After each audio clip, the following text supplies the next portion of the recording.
So one of my more popular videos I did is on the 5 countries that you can live on Social Security alone. I did that about 2 years ago.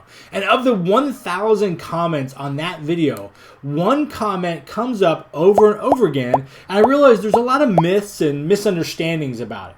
And that question is whether or not you can still receive your U.S. Social Security retirement or disability payment while living outside of the U.S. So I thought it'd be a good idea to address some of the myths and also show you how you can walk through a very simple application that will help you know whether or not you'll be able to receive your Social Security check in the country that you choose to live in. So, and real quickly for some of our foreign viewers, the Social Security Administration of the United States provides a safety net, if you will, for American workers who have reached a retirement age. They also cover disability and, in some cases, the surviving spouse, a spouse of the person who's passed.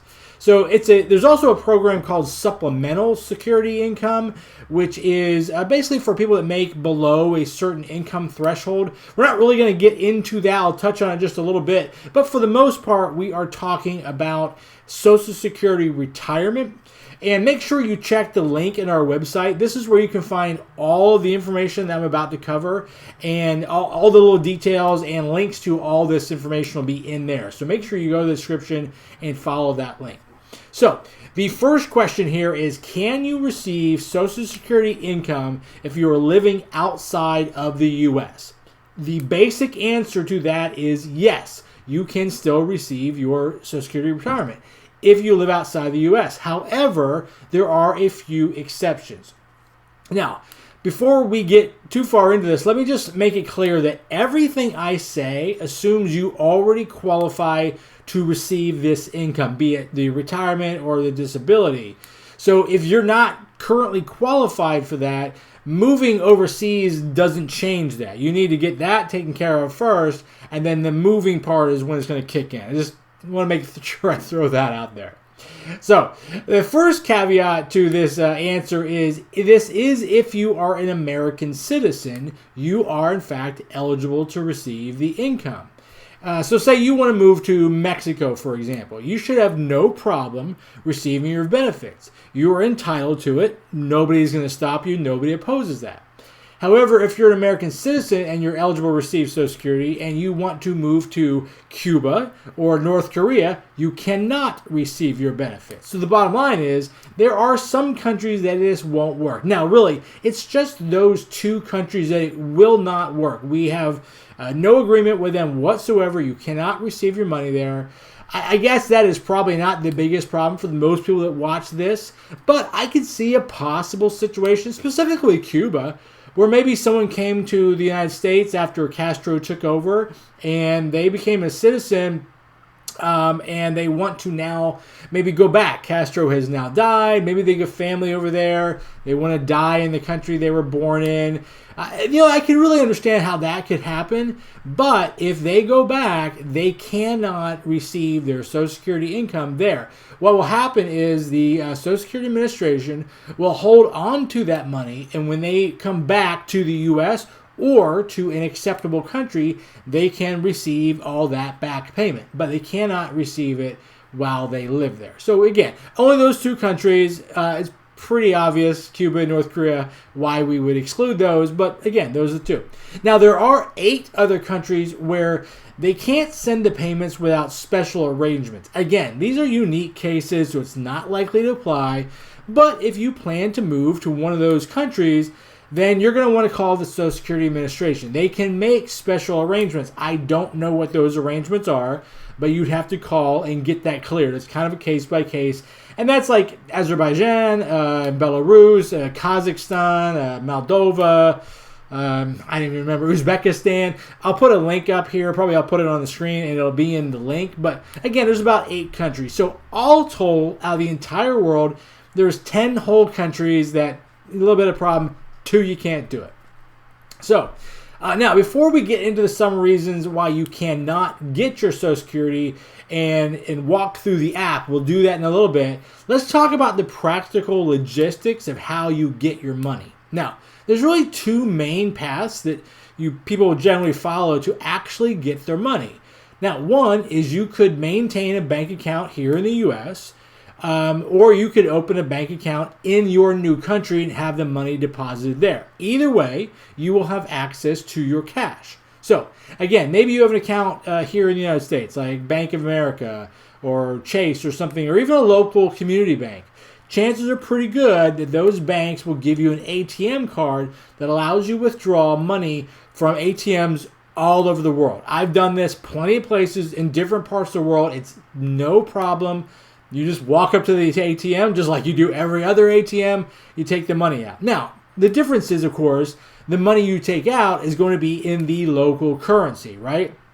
So say you need roughly $100 worth of money and you're going to go to Mexico. You're going to go down there and you're going to pull out maybe 2,000 pesos. Or maybe 3,500 baht if you're in Thailand, based on today's exchange rate. The bank is going to make that exchange rate, but the U.S. is still going to pay in the amount that you would make in the United States. So it's a little confusing, I guess, if I'm not making that clear, but say you make $1,000 a month in Social Security. They're going to give you $1,000 a month. Once it hits the bank and you pull that money out, it's going to convert. Now, that might be good for you or it may be bad for you. It's really just going to depend on the exchange rate at the time. Now, something else you might want to look into if you're going to go that route by using ATMs is you might want to look at a bank that has a ATM card or a bank, I should say, that reimburses ATM fees. Because every bank, just like every bank here in the United States, every ATM charges a fee to get your money out. Well, if that's the only way you have to pull out cash in another country, especially a country that isn't as credit card heavy as us, therefore you're going to need cash at all time, you're probably going to want to look at someplace that will reimburse those fees, because those fees will eat up a lot of your cash over the course of time that you are there, say on extended vacation, or you are staying there relatively permanently. So again, you want to take a look at that. There's a couple of things. I think Charles Schwab is one that I hear frequently. I don't have a Charles Schwab account, but I hear that one named frequently. This is not sponsored by them, so you need to check them out. But that's just the name that comes to the top of my head. Now, the other answer, of course, is if you want to open a bank account in another country, that's fine too. Most countries have an international direct deposit agreement with the United States. Again, I'll put a list on the website, but it covers almost all the countries. I mean, it's a huge list of all the countries. So generally speaking, if you open a bank account, now, how you do that in that country, it depends on every country. But nonetheless, if you do that in that country, for the most part, you should have no problem receiving a direct deposit from the Social Security Administration right to your bank, say in Mexico or Thailand or the Philippines or whatever the case may be. Now, another little thing that people don't even realize is that you will need to report pretty much every year or two, it depends on where you're staying and some other factors, anything that changes. So it's basically, they call it a questionnaire. And if you have a change of address, or you work out of the United States, or you get married or divorced, you adopt a child, yada, yada, yada, you're going to have to fill out this questionnaire. If you die, someone's going to need to fill it out. They just want to make sure that everything that they thought when you moved out of the country and established residency someplace else is still true. And again, that is going to go out every year or two. And I'll put a list again on the website as to what countries require what. But a very, very simple process, right? Okay, so the next question that people often ask is will you be able to collect Social Security disability? And the answer to that question is yes. If you currently receive Social Security disability, you can continue to do so as long as you are disabled, just like here in the United States. Now, again, just like here in the U.S., if you were to suddenly, or not suddenly necessarily, but if you were to recover from your disability, well, then your payments may cease. But again, that's true whether you live here in the U.S. or if you are living elsewhere. Now, another question that people often ask is, what if I'm receiving supplemental Social Security income or supplemental security income, SSI? Now, here's the deal. You cannot collect supplemental security income while living in another country. Now, the rules for receiving that sort of thing are not the same as the Social Security retirement benefits. So most of the recipients of SSI are just not entitled to the benefits outside the United States. And again, those are designed to be temporary. They're designed for people that make a very low income or no income almost. But the design for that is not to supplement that for the remainder of your life. It's really want you to get off of that program. They want you to get a job that pushes you above that threshold. So by its nature, getting a job outside the United States is not typically very common. With a lot of countries, you just can't do that. So they're not going to continue to pay you on SSI while you live overseas. Just not the way it's going to work. So if that's your thoughts, you definitely want to call, but it's probably not going to be in your favor. And those benefits are going to stop within about 30 days of you moving outside the country. So just keep that in mind. Okay, so what if you're not a U.S. citizen? Okay, well, here's where the rules get a bit complicated with non-citizens, and it really depends on what country you're a citizen of, how long you lived here in the United States, how you originally qualified. There's no way I can go through all of it, but in a few minutes, I will go through the app and show you how you can find that out.